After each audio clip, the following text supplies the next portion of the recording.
ಎಲ್ಲರಿಗೆ ನಮಸ್ಕಾರ ವೀಕ್ಷಕರೇ. ಇವತ್ತು ಜೀವನದಲ್ಲಿ ಮನೆ ಕಟ್ಟಿ ನೋಡು, ಮದುವೆ ಮಾಡಿ ನೋಡು ಅನ್ನೋದು ಪ್ರತಿಯೊಬ್ಬರಿಗೆ ಒಂದು ಗಾದೆ ಇದೆ.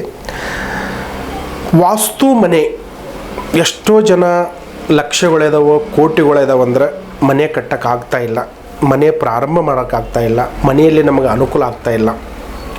ಯಾವ ಥರ ವಾಸ್ತು ಇರಬೇಕು? ಮನೆ ಇರ್ತಕ್ಕಂಥ ಈಶಾನ್ಯ, ಆಗ್ನಿ, ನೈಋತ್ಯ, ವಾಯುವ್ಯ, ಬ್ರಹ್ಮಸ್ಥಾನ, ಈ ಮನೆ ಜಾಗದಲ್ಲಿ ಪ್ರತಿಯೊಂದು ಕುಟುಂಬದವರು ತುಂಬ ಆಲೋಚನೆ ಮಾಡ್ತಾ ಇರ್ತಾರೆ. ಯಾವುದು ಮಾಡಿದ್ರೂ ನಮಗೆ ಫಲ ಸಿಗಲಾರ್ದಂಗೆ ಆಗುತ್ತೆ ಜೀವನದಲ್ಲಿ. ಯಾಕೆ ಫಲ ಸಿಗ್ತಾ ಇಲ್ಲ? ಸೈಟ್ ತೊಗೊಂಡಿದ್ದೀವಿ, ಸಾವಿರಾರು ರೂಪಾಯಿ ಎಲ್ಲ ಲಕ್ಷಾಂತರ ರೂಪಾಯಿ ಹಾಕಿದ್ದೀವಿ, ಸಾಲ ಮಾಡಿದ್ದೀವಿ, ಪ್ರಯತ್ನ ಮಾಡ್ತಾ ಇದ್ದೀವಿ, ನಮಗೆ ಫಲ ಸಿಗ್ತಾ ಇಲ್ಲ. ಏನು ಕಾರಣ ಅನ್ನೋದು ಪ್ರತಿಯೊಂದು ವೀಕ್ಷಕರಿಗೆ ತುಂಬ ಕಾಡ್ತಾ ಇರುತ್ತೆ. ಮನೆ ಒಳಗಡೆ ವಾಸ್ತು ಸಂಬಂಧಪಟ್ಟಿದ್ದು ಇವತ್ತು ಅರ್ಧ ಬರ್ಧ ಎಷ್ಟೋ ಜನಗಳು ಗೊಳಾಡ್ತಾ ಇದ್ದಾರೆ. ಮನೆ ಕಟ್ಟಿದ್ದಾರೆ, ಅರ್ಧ ಬರ್ಧ ನಿಂತ್ಕೊಂಡ್ಬಿಟ್ಟಿದೆ ಮನೆ. ಓಡಾಡಕ್ಕೇ ದುಡ್ಡು ಸಿಗ್ತಾ ಇಲ್ಲ, ತುಂಬ ಓಡಾಡ್ತಾ ಇದ್ದಾರೆ.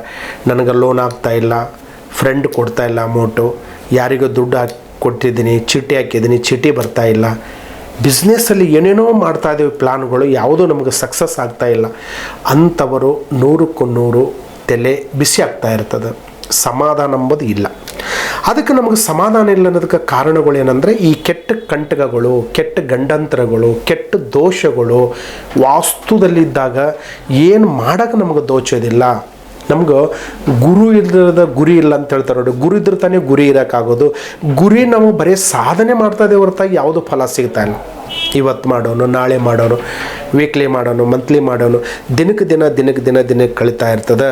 ಇವತ್ತು ದುಡ್ಡು ಬರ್ತಾ ಇಲ್ಲ, ಸಾಲ ಬಾಧೆ ತೊಂದರೆ ಆಗ್ತದೆ, ಹಣ ಕೈ ಸೇರ್ತಾ ಇಲ್ಲ ಅಂದರೆ ನಮ್ಮ ಮನೆಯಲ್ಲಿ ಏನೇ ತೊಂದರೆಗಳು ಇದೆ, ನಮ್ಮನೆಯಲ್ಲಿ ಏನಾದರೂ ಕಾಡಾಟ ಇದೆ, ನಮ್ಮನೆಯಲ್ಲಿ ಏನಾದರೂ ಒಂದು ಕೆಲವು ಗಂಡಂತರಗಳು ಕಾಡ್ತಾ ಇದೆ. ಅದರಲ್ಲಿಂದನೇ ನಮ್ಮ ಮನೆ ವಾಸ್ತು ಫಲಿತಾಂಶಕ್ಕೆ ಸಿಗ್ತಾ ಇಲ್ಲ. ಯಾಕಂದರೆ ಮನೆ ಜಾಗದಲ್ಲಿ ವಾಸ್ತುಂಶಕದಲ್ಲಿ ಕೆಲವು ಜನ ಭಾರ ಇರೋದು ಗೊತ್ತಾಗಲ್ಲ. ಈಶಾನ್ಯದಲ್ಲೇ ಕೆಲವು ಜನ ಟಾಯ್ಲೆಟ್ ರೂಮ್ ಇಟ್ಟಿರ್ತಾರೆ, ವಾಷಿಂಗ್ ರೂಮ್ ಇಟ್ಟಿರ್ತಾರೆ, ಮತ್ತು ಆ ಜಾಗದಲ್ಲಿ ಭಾರವಾಗಿ ವಸ್ತು ಇಟ್ಟಿರ್ತಾರೆ. ಅದರಿಂದ ಆ ದಿಕ್ಕಲ್ಲಿ ಒಂದು ಗಿಡ ಮರಗಳನ್ನು ಇರ್ತಾವೆ. ಆ ಜಾಗದಲ್ಲಿ ನೀವು ಪ್ರತಿಯೊಂದು ವಸ್ತುಗಳನ್ನು ಭಾರವಾಗಿದ್ದಾಗ ಇವರು 4 ಮೂಲೆ ಅಲ್ಲ 108 ಮೂಲೆ ಹುಡುಕಿ ಬಂದ್ರೆ ಸತೆ ಇವರಿಗೆ ಪ್ರತಿಯೊಂದಕ್ಕೆ ಒಂದು ಮನೆ ಕಟ್ಟೆ ಯೋಗ ಬರಲ್ಲ. ಇವರಿಗೆ ಮನೆ ಕಟ್ಟ ಯೋಗ ಇವ್ರಿಗೆ ಗೊತ್ತಾಗೋದಿಲ್ಲ. ಇವ್ರಿಗೆ ಯಾವುದಕ್ಕೆ ಫಲ ಸಿಗೋದಿಲ್ಲ. ಆ ಫಲ ಸಿಗಲಾರ್ದಕ್ಕೆ ಕಾರಣಗಳೇನನ್ನೋದು ನಾವು ಸ್ವಲ್ಪ ಸರ್ಚ್ ಮಾಡಬೇಕಾಗುತ್ತೆ. ವಾಸ್ತು ಬಗ್ಗೆ ಸರ್ಚ್ ಮಾಡಿದಾಗ ನೋಡಿ, ಇವತ್ತು ನೋಡಿ ನೀವು ಎಲ್ಲಾದರೂ ಕೇಳಿರ್ಬೋದು, ಈ ದೊಡ್ಡ ಬಿಸ್ನೆಸ್ದಾರ ಆಯಿತು, ದುಡ್ಡಿರೋರು ಅವ್ರು ಕರೆಕ್ಟ್ ಪ್ಲಾನ್ ಮಾಡ್ಕೊಂಡು ಅವ್ರು ಕರೆಕ್ಟ್ ವಾಸ್ತು ನೋಡ್ಕೊಂಡೇ ಮನೆ ಕಟ್ಟಿಸ್ತಾ ಇರ್ತಾರೆ. ಈ ಕೆಲವು ಮಧ್ಯಸ್ಥ ಜನಗಳು ಮತ್ತು ನೋಡಬೇಕು ರೈತಾಪಿ ಜನಗಳು, ಇಲ್ಲ ಮಾಮೂಲಿ ಬಿಸ್ನೆಸ್ ಮಾಡೋರು, ಇಲ್ಲೇ ಟೆಂಟಲ್ಲಿ ಓಡಾಟ ಚಿಕ್ಕ ಪುಟ್ಟ ಟೆಂಟ್ ಮಾಡೋರು, ಅಂಥವ್ರು ಅವರು ವಾಸ್ತು ಬಗ್ಗೆನೇ ನೋಡೋದಿಲ್ಲ. ಇರಲಿ ಬಿಡಪ್ಪ, ದೇವ್ರಿಟ್ಟಂಗಾಗಲಿ ಅಂತ ಹೇಳ್ತಾರೆ.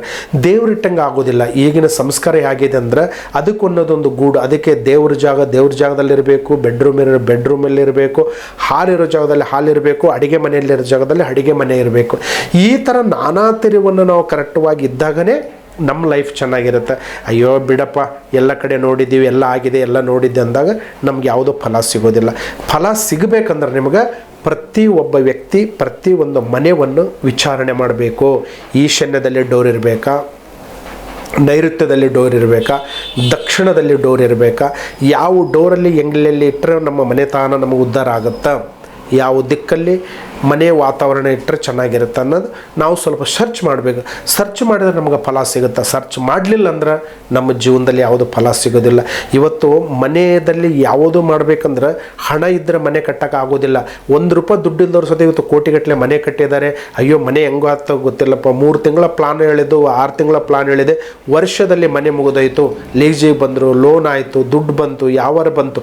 ಇಂಥ ಜನಗಳು ಪ್ರತಿಯೊಂದು ವೀಕ್ಷಕರು ನಮಗೆ ಫೋನ್ ಮಾಡಿ ಕೇಳಿದಾಗ ನಾವೊಂದು ಒಳ್ಳೆ ಪ್ಲಾನ್ ಹಾಕಿಕೊಟ್ಟಿದಾಗ, ಒಳ್ಳೆ ಒಂದು ಪ್ರಯತ್ನ ಮಾಡಿದಾಗ ಅವರಿಗೆ ಡೂಪ್ಲಸ್ ಮಾಡಬೇಕಾ, 1K ಮಾಡಬೇಕಾ, 2K ಮಾಡಬೇಕಾ, ಮತ್ತು ಈ ಪ್ರಕಾರದಲ್ಲಿ ಮನೆ ರೂಪದಲ್ಲಿ ಯಾವ ಥರ ಮಾಡಬೇಕು, ಹೆಣ್ಣು ಮಕ್ಕಳಿಗೆ ಹೆಸರಿಗೆ ಬರ್ತದೆ, ಗಂಡು ಮಕ್ಕಳಿಗೆ ಹೆಸರಿಗೆ ಬರ್ತದೆ, ತಂದೆ ಹೆಸರಿಗೆ ಬರುತ್ತೆ, ತಾಯಿ ಹೆಸರಿಗೆ ಬರುತ್ತೆ, ತಾತ ಮುತ್ತಾತ ಹೆಸರಿಗೆ ಬರುತ್ತೆ, ಇಲ್ಲ ಅವರು ಹೋದ್ರ ಗುರುಗಳೇ ನಮ್ಮ ಮಕ್ಕಳ ಹೆಸರಿಗೆ ಬರ್ತದೆ. ಏನೋ ಒಂದು ಆ ಜಾಗದಲ್ಲಿ ಒಂದು ಬಿಸ್ನೆಸ್ ಇಂಪ್ರೂವ್ಮೆಂಟ್ ಆಗಬೇಕು, ಒಂದು ದುಡ್ಡು ಉಳಿಬೇಕು, ಒಂದು ಹಣಕಾಸಲ್ಲಿ ಒಳ್ಳೆಯದಾಗಬೇಕಂದ್ರೆ ಈ ವಾಸ್ತು 100ಕ್ಕೆ 100 ಬೇಕು.